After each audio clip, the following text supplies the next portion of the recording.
10 Best Horror Films from Around the World. Horror used to be a rare genre, but now with streaming services giving a platform to international cinema and a global audience, the masses have many options. This has created a hefty competition in the film industries worldwide, but the audience bears the benefit. In this video, we will explore the 10 best horror films from around the world that put Hollywood in a fix. So, without further ado, let's begin. Number 1. Train to Busan, 2016. One of the most popular Korean films, Train to Busan, changed the face of Korean cinema in the eyes of the American audience and has given the international directors and writers something to think about using action, horrors, and emotions in the best possible narrative. The film shares the scary story of some passengers stuck on a fast-track KTX train to Busan with a deadly virus, turning most passengers into monsters. Amongst the human left is a divorced investment manager, Seok-woo, and his daughter, hiding in safe front cars with passengers Sang-hwa and his pregnant wife. The film is a sequel to the animated film Seoul Station. Its bloody depiction of zombies and the scarier than evil humans portrays the ugliness of human nature. When humans refuse to help out other humans, even children are left to fend for themselves. Train to Busan gave Korean cinema a wider audience and fans in the global standing for its sheer artistry, cinematography, and bringing human emotions amidst a zombie attack. It embodies the spirit of love and family as it chases through the gruesome zombie attacks, making it a more desirable and thrilling drama. Yeon Sang-ho's direction understands the claustrophobia of the train wagon, and once it fills with flesh-hungry zombies, it worsens for the passengers. The film's monsters are humans infected with the fast-turning zombie virus that makes a quick and bloody transition of turning the crowd into flesh-eating monsters. The virus similarly affects humans as it did in World War Z, with a bite mark or a scratch, but is transmitted at an alarming rate, thus turning a complete train filled with humans into zombies within minutes. Number 2. Let the Right One In, 2008. But before go forward, please subscribe to us because your small click helps us in creating more videos for you. Let's continue. Swedish cinema has provided us with some much appreciated coming-of-age films like A Man Called Ove, action films like The Girl with the Dragon Tattoo, and horror films like Let the Right One In. Murder, mayhem, and love are the prime force of this 2008 Swedish film. It all starts with a 12-year-old named Oscar, who is bullied by his peers and wants to take revenge by killing them. One day he meets Eli, a pale girl of his age. Oscar befriends Eli, and after spending some time with her, he learns that Eli enjoys killing for blood as much as she enjoys plotting his revenge. The two form a relationship together in this grotesque horror film. The film is chilling and dark to show a young vampire and her thirst for blood. The story within itself is coming of age, but is presented in the most gruesome manner. The director focuses the story on these two kids. The supporting cast just exists there for background until they are needed to die, so the two young lovers can fulfill their destiny. But it is not a bad thing as the actors were magnificent in their roles. Even though the film is traumatic, they teach the audience how to survive. The film was honored with the Best Narrative Feature at the 2008 Tribeca Film Festival in North America.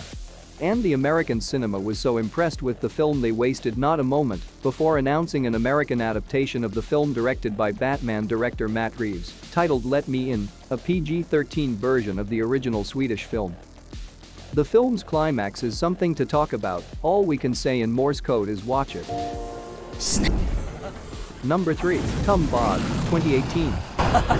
The story of Tumbbad made way for a new age of Indian cinema, with high priority being given to stories, characters, and morals, rather than language and production value. Tumbbad, named after a village in the state of Maharashtra, is cursed with heavy rainfall throughout the year in the film, and thus mainly remained empty, except for the priest, his wife, sons, and the priest's mother. The narrative is divided into two characters, Vinayak, the priest's elder son, and Hastur, the greedy first son of the goddess of prosperity. Hastur was the beloved son of goddess Panjarang, the goddess of prosperity, who had unlimited access to wealth and grains. He stole the gold from his mother and was cursed to perish when he reached for the grain. But the fallen son of the goddess was forever banished inside her womb.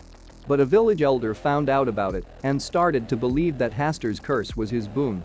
It wasn't before long that Vinayak, an opportunist, searched for the rumored treasure in Hastur's cave. As the story progresses, those with greed searching for treasure are doomed to torment and be brutally deformed, but they can't die until they are burned alive. Vinayak is sheltered from this curse because he knows how to fool Hastur with wheat and steal his gold.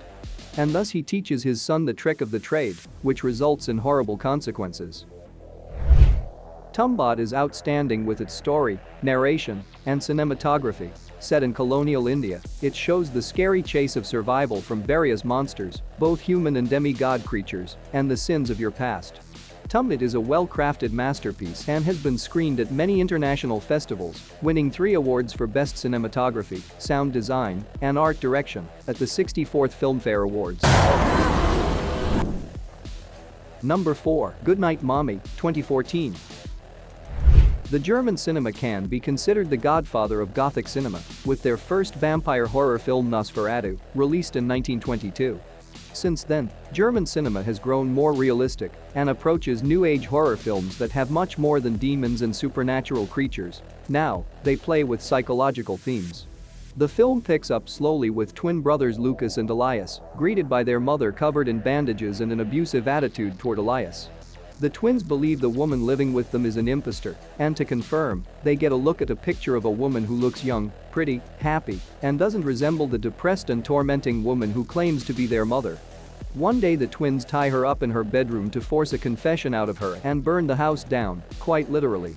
What follows are the terrifying consequences of the past actions, revealing a dark secret about the family in this psychological horror, which put this film into Austria's official entry for the Best Foreign Language Film at the 88th Academy Awards. Unfortunately, it wasn't selected but was wildly appreciated by the American audience. The film feels fresh an idea, it plays with the scary theme, and no one wants to see the 2 little boys hurt by the strange mother, but the latter half of the film turns unpredictable and more creepy. Goodnight Mommy delivers a thrilling tale, with its highs and lows of this emotional ride. Number 5. Martyrs, 2008.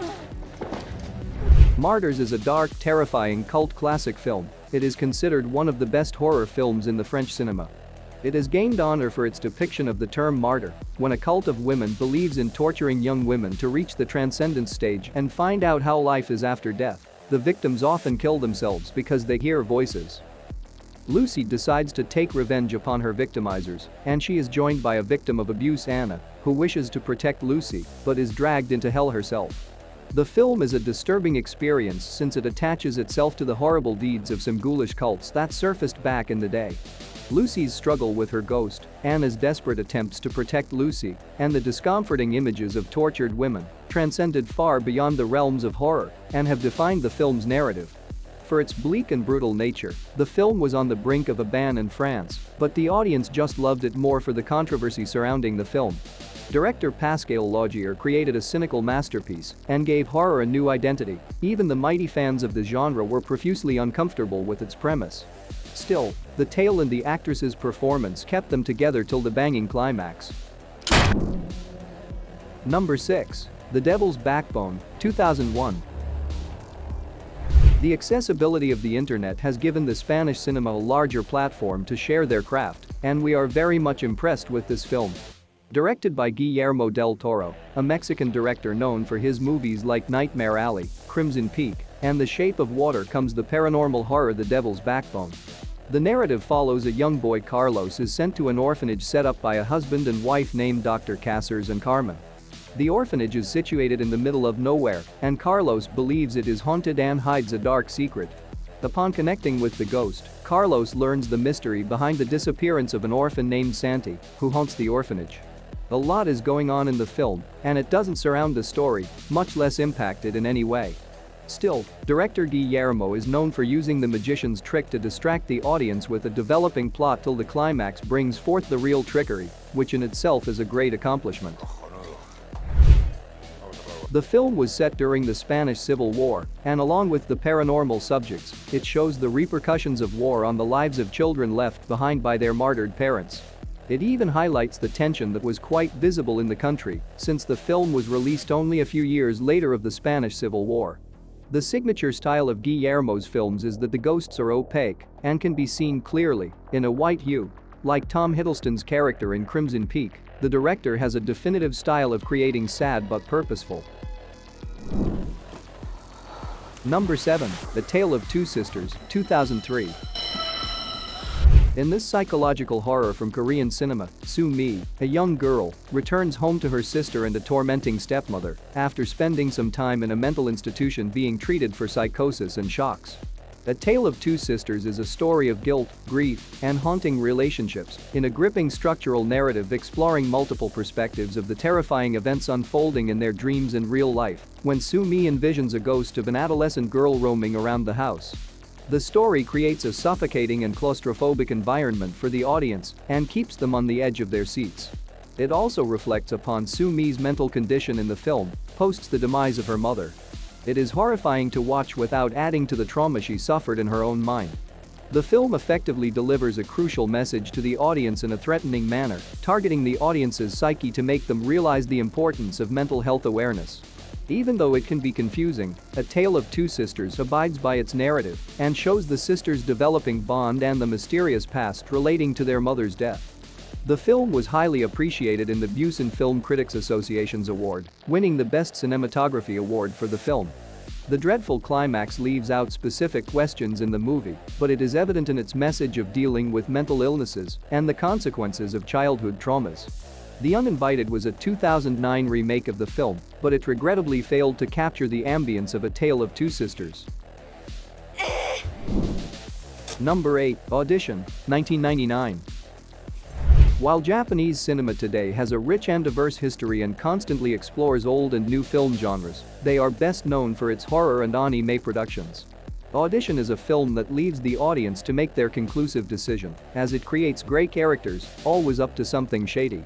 Here, it is a widower searching for the right partner after his 17-year-old is set to leave for college, and thus, his friend sets up a fake audition to screen women. The film is a slow-paced horror, with great scares and torture sequences. Once the widower sets his eyes on Asami, ignores the advice of his friends, and pursues her, but Asami hides a dark truth: she likes to torture the people she gets attached to and believes can never be hers alone. After Asami spends an intimate night with the man, she leaves early to spy on him, and he spies on her. Back at his home, Asami sedates him and tortures him with needles. The film develops through the consequences of objectifying and agonizing women. Asami is shown to be a victim of abuse, and now she takes an eye for an eye. Everywhere she goes, she leaves her victims. Some suffered severely at her hands after they tormented her. The film's tone is horror, but it also gives the vibe of a vigilante justice, which makes this film a lot more desirable to the audience. Number 9. I Saw the Devil, 2010. Like most Korean films, I Saw the Devil doesn't lean on the same pattern of many horror films being made throughout the global cinema. Here, the monster is not a regular demon or ghost, but a psychopathic serial killer named Kyung-chul. The chilling image of Kyung-chul's victim almost makes this film uncomfortable to digest, but the story gets gripping once Kyung-chul abducts and kills the fiancée of a secret agent Soo Hye-in. Soo Hye-in promises the antagonist Kyung-chul that he will make his life hell. He wounds him badly and lets him heal before starting his torture. Thus, a deadly chain of events makes secret agent Soo Hye-in question if it is worth becoming the monster to kill one. Released in 2010, I Saw the Devil is structured in a gruesome setting, but it touches the audience's heart. It is an excellent example of a revenge-themed psychological horror, with the surprising extremities the character takes to seek vengeance. The director presents this masterpiece where both protagonist and antagonist hurt their loved ones to get even with each other. The film is dark, both literally and metaphorically, as it highlights the theme and brings forth the grotesque action sequences. It is one of the greatest psychological and thought-inducing movies where the fight is between man versus man. Without an outer force to explain the awful deeds, the antagonist has no excuse for his insane actions, and that has put this film in the hearts and minds of an international audience. Number 10. The Orphanage, 2007. Spanish films like Roma, Rec, and Mirage have already captured the heart of the American audience, but the horror genre has given Hollywood a run for its money. The Orphanage is the top scorer, winning international awards, critics' appreciation, and the audience's money. It is an exceptionally fine Spanish film from 2007.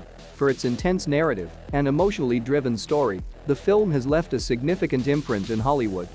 The story follows Laura trying to open a facility to help disabled children in the orphanage to which she once belonged.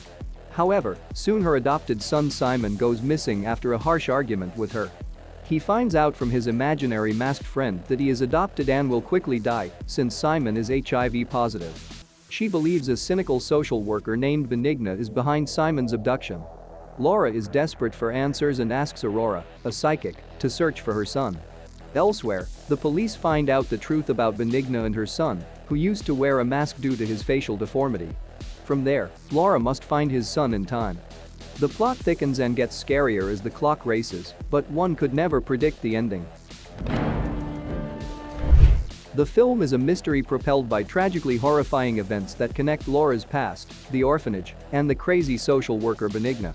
According to the trailers, the biggest scare includes a creepy child in a sack mask who pushes Laura into the bathroom and locks it, but he is not the scariest thing in the film. A lot is going on in the orphanage, and all of it is mind-blowing. That was all in this video. Do hang around for more awesome content on everything that's movies, comics, and TV. Stay safe and have a good one.